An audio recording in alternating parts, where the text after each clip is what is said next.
This is KGW News at noon. We want to give you a live look this afternoon from our Rose City Skycam overlooking some of the excitement that'll be happening along Portland's waterfront today. This kicks off Fleet Week, a longtime Rose Festival tradition. We will have more on that in just a few minutes, but we want to say hello and welcome. I'm Brenda Braxton. We also want to bring in Chris McGinnis this afternoon with a first look at the forecast. And as the ships sail in, how are things looking? I think we are welcoming them and the crews aboard those ships with some pretty fine Rose City weather here. The thick cloud cover that we had earlier this morning has kind of pushed off to the east. We still have some showers across far east and southeast Oregon at this early afternoon hour, and they may or may not continue, but west side of the Cascades, we are dry. We're still kind of cloudy, though, at the beach. High overcast right now in Lincoln City. It's 61 degrees there. We come inland to the Rose City. We bumped up to 70 degrees at last check. Again, that high, thin out overcast kind of keeping things, keeping a lid on things today. Otherwise, I think we could be even warmer, but we will warm from where we are right now. We're 70 at PDX, 72 in Sherwood. Big picture across the state in the low 70s right now in Pendleton, and slightly rain cooled right now in Burns at 63. Brenda, I think we're headed to a high of about 75 today. We might itch a degree or two warmer tomorrow, and then we've got significant rain in the forecast tomorrow night. And I'll walk you through that with Futurecast in just a few minutes. All right, we'll talk then. Thank you, Chris. Well, Portlanders living in Laurelhurst are taking matters into their own hands to deal with homeless camps. They put planters along a street where tents had been set up. As Alma McCarty reports, neighbors have mixed opinions about the whole thing. Before there were mounds of dirt and gravel lining Southeast 37th Avenue near Laurelhurst Park, there were planters, lots of them, as captured by Alex Linsker. Saturday morning, I'd actually seen a bunch of people. I was like, okay, but I didn't interact because it just looked kind of shady to me. Others passing through saw the activity too. As first reported in Willamette Week, several people spent Saturday morning putting dirt into these planters or troughs, seemingly to prevent camping along this stretch of road. I just thought it was a gardening project. I didn't know who was doing it. This landscaping project of sorts didn't last long, to the dismay of some, like Aaron Miller, who lives a block away. It's disheartening. I mean, I really thought it looked good, and I was happy that there was going to be something beautiful here. PBOT tells KGW they didn't get an application for a permit to put the planters or anything else up in this spot, confirming city crews didn't remove them either. They didn't get a permit. They should get a permit. While Alex says he's glad to see they're gone. This is definitely not the way to deal with it. Ann Masters, I just heard that this had been gone, so I wanted to run over and see. Said this is exactly the type of solution she was considering to try and deter homeless camps in her own neighborhood nearby. I'm 100% for it because the people that are on the street that are causing the problems will not live by rules. That is the bottom line. But yet we can't do anything to keep them off our property. KGW was unable to reach the neighborhood association to independently confirm the purpose of these planters. Camps and camp sweeps in and around Laurelhurst Park have created tension in the neighborhood for years. The city is not going to help us. They absolutely will not do anything for us. So we know we have to stand up individually and do something. I think government could be nicer to people with less money, and I think that would be the solution. Just unfortunate. You know, I'm just hoping the city comes in and helps a little bit more. Alma McCarty, KGW News. We don't know who actually removed the planters, but we did see several posts on social media from activists encouraging people to do so. The driver accused of killing a bicyclist in a hit and run will be in court this afternoon.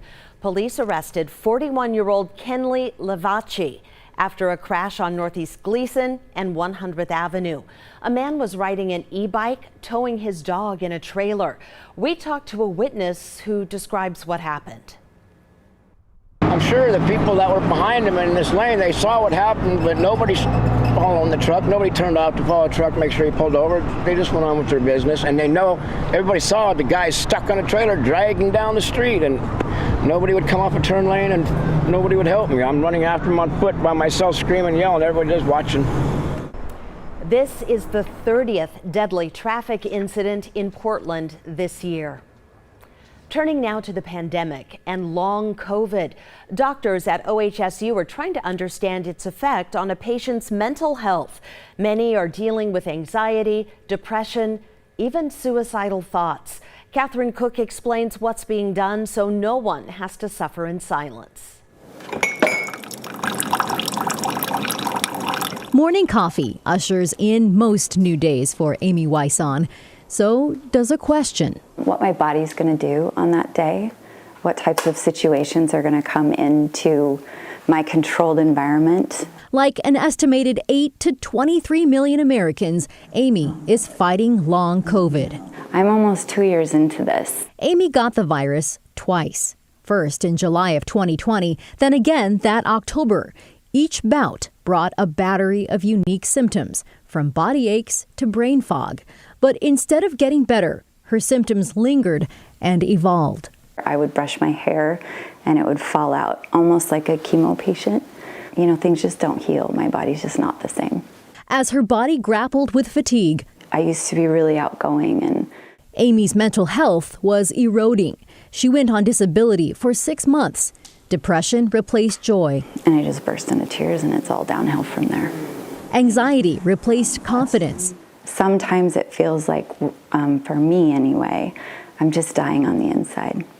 And last fall, Amy actually tried to take her own life. Thankfully, I didn't obviously carry it through, but I'm still terrified that I did that. Amy sought help from Oregon Health and Science University's long COVID-19 program. And one aspect of it in particular, treatment for COVID-related mental health struggles. The mental health aspects of this are very real. The thoughts of suicide are something that I am hearing about every day when I'm talking with my patients, unfortunately. Dr. Jordan Anderson is a neuropsychiatrist in OHSU's long COVID program.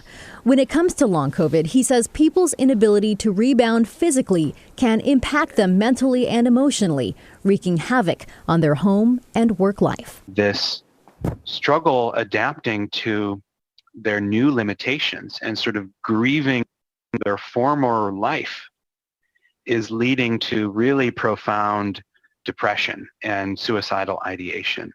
Dr. Anderson says treating these mental health cases requires extra care. Some of these medications can make their long COVID symptoms feel worse, and we have to be careful with that.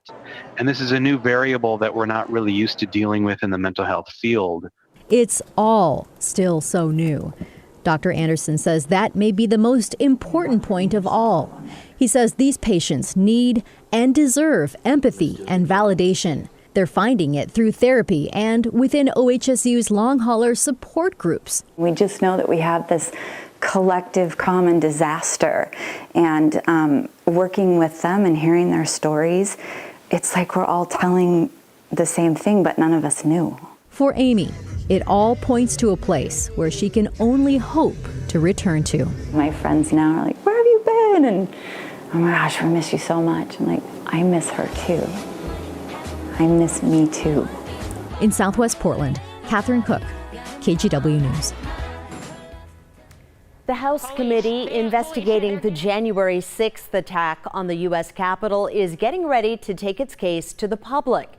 After talking to hundreds of witnesses and reviewing thousands of hours of video footage, lawmakers will hold the first of at least 6 public hearings tomorrow. KGW and NBC News will be covering that live. We expect to hear testimony and see video and images that may shed light on how the day unfolded and, just as significantly, why.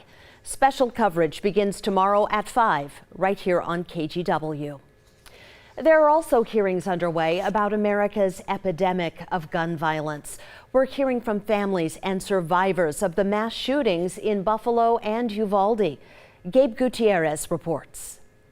Fourth grader Mia Cerrillo bringing the heart-wrenching toll of the Uvalde massacre directly to Congress. Cerrillo covered herself in blood and played dead to survive the Uvalde massacre. She's testifying today along with families of victims and survivors of the Buffalo and Uvalde shootings. Gun access is certainly a driver of this violence. It comes as the drumbeat for change is getting louder.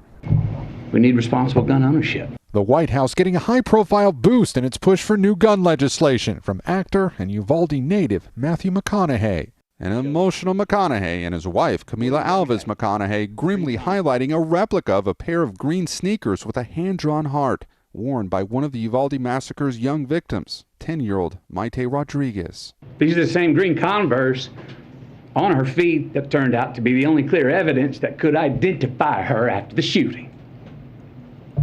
How about that? McConaughey pleading for compromise.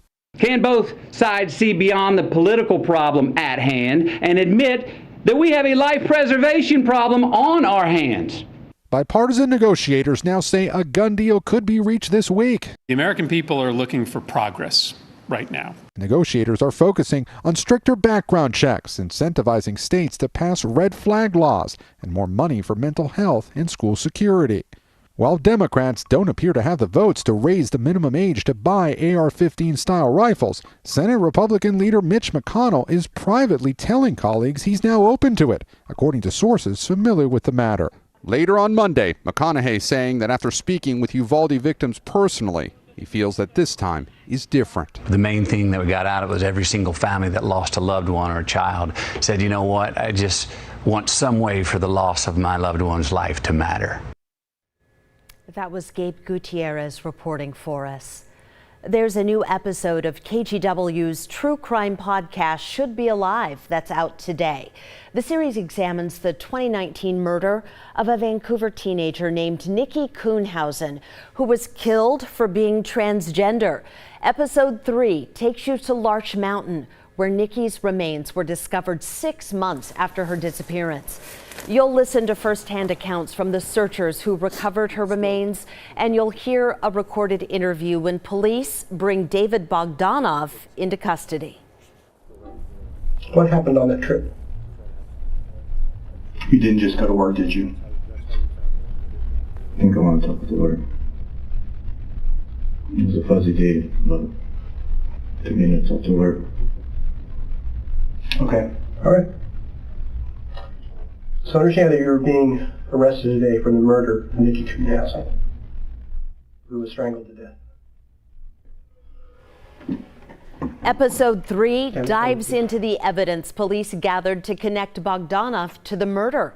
If you'd like to learn more about the case, we have photos, videos, and much more information at kgw.com/shouldbealive. Episode 3 is available now wherever you get your podcasts. There are 6 episodes. We'll release a new episode every Wednesday.